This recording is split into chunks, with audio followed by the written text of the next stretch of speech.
Hi everyone, this is Bella from Unlock Your Design. It's time for a new Gene Key Horoscope. This is a week with a lot of things happening. We have the conjunction between Pluto and the Sun in the Gate of Limitations. We're going to have the Rave New Year in Gate 41, which is the archetype of the originator. We also have a new moon here in Aquarius. And we have all the planets that are going to be direct at the end of the week. So Mercury starts going direct, and the same with Uranus. A lot of forward moving energy, a lot of possibility for intention settings and for feeling that energy that naturally allows us to go forward. What you see in front of you is the chart for Tuesday, January 17th. And that's when we're going to have a new archetype. The Sun is in the 60. I'm going to give you a quick summary for Gate 60. This is the Gate of the Magician. The Magician is in transit from January 16 to January 21st. This is the gate of acceptance. It's the hexagram of limitation. In the gene keys, the frequency goes from the shadow of limitation to the city of justice, and it's the pathway of realism. In the I Ching, the 60 is part of the hexagrams that have lake as the bottom trigram. So you can see all of these hexagrams here in this part of the wheel have the lake trigram on the bottom. The specific hexagram has water on the top. That's the same thing as saying that the energy is made up of lake, which is the 58th, lake over lake, and water, which is the 29, water over water. So the whole frequency band in the shadow, limitation is half-hearted dissatisfaction. Gift frequency, realism is commitment with vitality. Citic frequency, justice is devotional bliss. In the astrology, we have Capricorn, which is the wise elder, the teacher, and our ancestors. It's service to others through the grounded intent to preserve planet Earth. We also have Aquarius. This is one of the keys or gates that are on the cusp between two different signs. Aquarius is the revolutionary change agent, service to self-growth through the expansion of consciousness. This is part of the quarter of mutation, where the purpose is fulfilled through transformation. All those hexagrams have two yang lines on the bottom.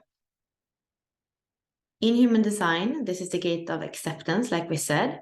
It's in the root center, which is a pressure and a motor center, has to do with foundation and stability. The low frequency of the root center is stress. The gift frequency is drive, and the citic frequency is evolution. The harmonic gate to the 60 is the 3. They form the channel of mutation, which is an energy that fluctuates and initiates. It's generated because it comes from the sacral center. People with this channel are agents of evolution, and they bring something new with everything they touch. Accept the limitation of not knowing when the next quantum leap will occur.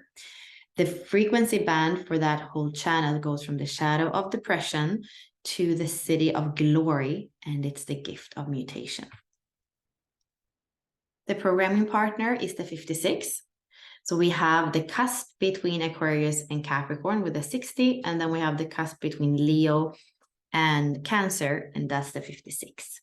So if you have the 60 in your activation sequence, you're also going to have the 56. If you have the 60 in one of your nodes, you're also going to have the 56.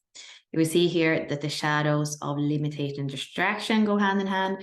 The gifts of realism and enrichment go hand in hand. And the city of justice and intoxication go hand in hand.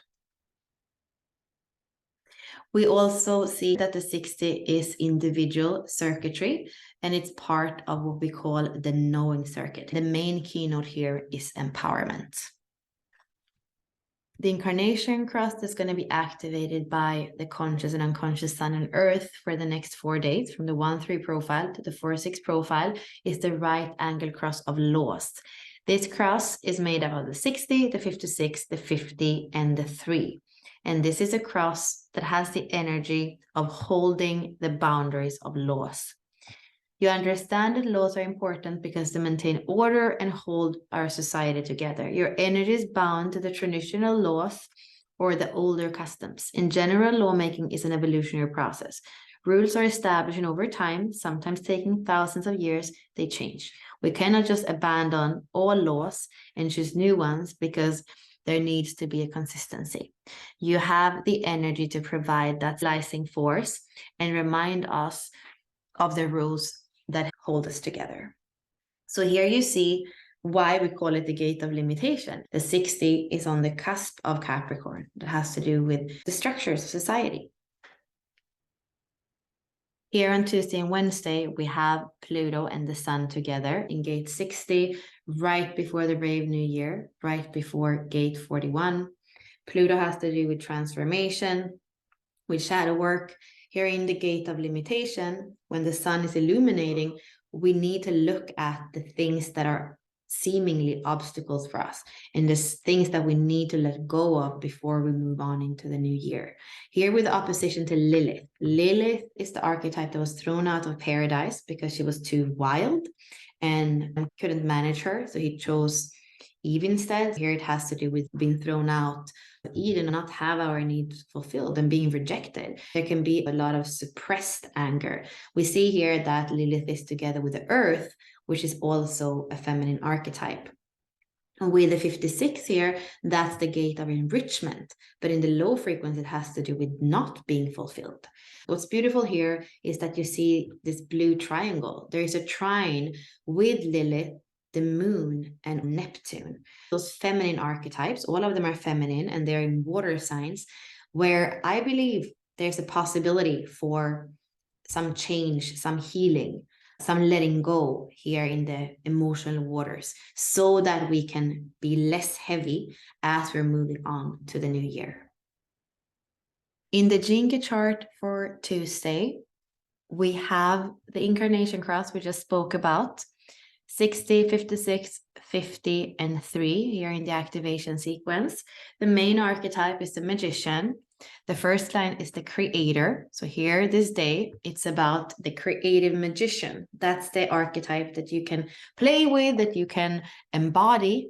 In the evolution sphere, we have the 56, which is about enrichment. The first line in the evolution is breaking out of self-centeredness by believing that it's possible with win-win relationships. With all these third lines that we see inside of the hologenetic profile, and also here in the radius and the purpose, there's a lot of playfulness, there's a lot of dynamism. It's not a day to have an agenda and think that everything is going to go the way we expected. With this conjunction with Pluto and the Sun, it can definitely be unexpected. And I feel that having the radiance and the SQ in the 50 speaks to that process of weeding out anything that is corrupt, anything that we don't need in the script anymore, allowing that to transform, to die, to not be a limitation anymore, so that we can move on in a more innocent 56 and in a more pure 12 way into the new year.